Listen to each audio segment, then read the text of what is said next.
ब्रह्मा पुराण।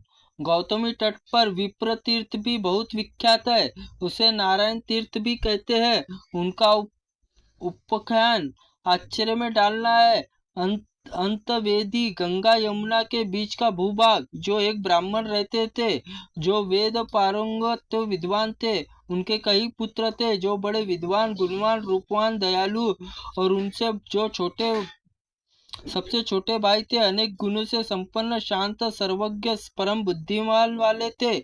उनका नाम असविंद था। आसविंदीय के पिता उसका विवाह करने के लिए प्रयत्नशील थे।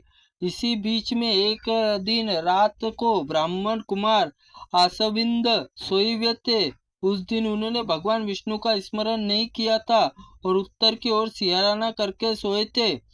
उनका चित्त एकाग्र नहीं था, इसलिए इच्छानुसार रूप धारण करने वाली एक क्रूर राक्षसी वहां आई और आसविंद को उठाकर तुरंत गौतमी तट पर, दक्षिण तट पर चली गई। वह उस ब्राह्मण के इच्छानुसार रूप धारण करके गोदावरी दक्षिण के किनारे भूमि पर विचरती रहती थी।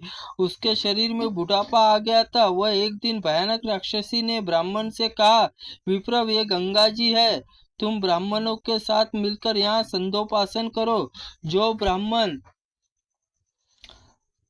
समय यत्न पूर्वक संध्योपासन नहीं करते, वे ही देव देवेश्वरों के नीच बताए जाते हैं और चंडालों से भी बढ़कर होते। तुम यहाँ लोगों को मुझ पर अपनी जन्मदायिनी माता बतलाना, और नहीं तो अभी तुम्हारा नाश हो जाएगा। द्विज श्रेष्ठ, यदि मेरी बात मानते हो रहोगे तो मैं तुम्हें सुख दूंगी और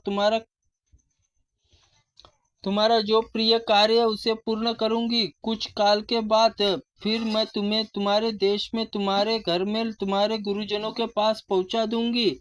यह सत्य सत्य कहती हूँ। ब्राह्मण ने पूछा, तुम कौन हो? काम रूपनी राक्षसनी हो ने कहा, मेरा नाम कलंकनी है। मैं संसार में प्रसिद्ध परिचय पाकर मुनि कुमार आसविंद का चित्त भय से व्याकुल हो उठा है। परंतु राक्षस अनेक प्रकार के शपथ खाकर उन्हें अपना विश्वास दिलाया।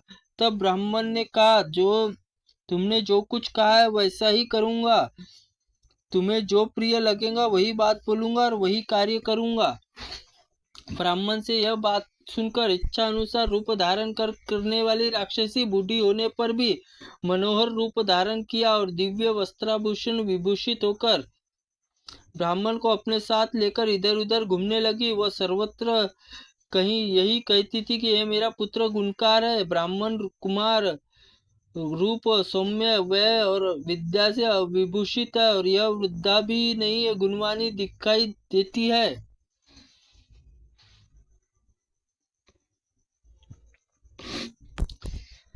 अतः यह सब लोग ब्राह्मणी को ही माता समझते हैं। वहाँ किसी श्रेष्ठ ब्राह्मण के वस्त्राभूषणों विभूषित तब अपनी सुंदरी कन्या उस राक्षसी को आगे करके आसविंद को ब्याह दी। ऐसे सुयोग्य पति पाकर कन्या ने अपने को कृतज्ञ माना, किंतु ब्राह्मण अपनी गुणवती पत्नी को देखकर बहुत दुखी हुए। उन्होंने मन ही मन सोचा कि यह पापनी राक्षसनी एक दिन मुझे खा ही जाएंगी। क्या करूं, कहाँ जाऊं, अथवा किससे यह बात कहूं। मैं भारी संकट में पड़ा हूँ। कौन यह मेरी रक्षा करेगा? कल्याणी में मेरी पत्नी गुणवंती, रूपवती और नई अवस्था की है, और इसे भी वह राक्षसी अकस्मात अपना आहार बना लेंगी। इसी बीच वह बुढ़िया कहीं चली गई और उस समय अपने पति को दुखित जानकर ब्राह्मण की प्रतिव्रता पत्नी एकांत में विनीत भाव से पूछा, नाथ, आप क्यों कष्ट में पड़े? ठीक ठीक बतलाइए। ब्राह्मण ने सब कुछ बातें विस्तार के साथ बता दी। प्रिय मित्र, कुलीन पत्नी से कौन सी बात अतकनी है? पति की बात सुनकर स्त्री ने कहा, प्राणनाथ, जिसका मन अपने वश में नहीं है, वह सब ओर से भय और अपने घर में भी निर्भय नहीं है। परंतु जिन्होंने अपने आत्मा पर अधिकार प्राप्त कर लिया, उन्हें किसी का भय नहीं। वह गौतमी तट पर जहाँ कितने ही वैष्णव, विरक्त और विवेक पुरुष निवास करते हैं, वहां स्नान करके पवित्र होकर भगवान नारायण की स्तुति कीजिए। यह सुनकर ब्राह्मण गंगा तट पर और गौतमी तट पर नारायण सत्वन आरंभ किया। नाथ, आप मुझे जगत के अंतर्यामा हो। मुकुंद, आप इसी सृष्टि में संहार करने वाले हो। अनाथ बंधु नृसिंह, आप ही सबके पालक हो, दीन की रक्षा क्यों नहीं करते?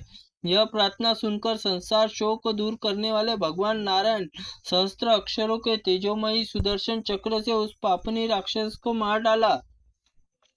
उस ब्राह्मण के अभिष्ट वरदान दे दिया, माता पिता के पास पहुंचा दिया। तब से वह विप्र तीर्थ के नाम से नारायण तीर्थ के नाम से प्रसिद्ध हुआ। वहाँ स्नान, दान और पूजा आदि मनोवांछित फल की सिद्धि की प्राप्ति होती है।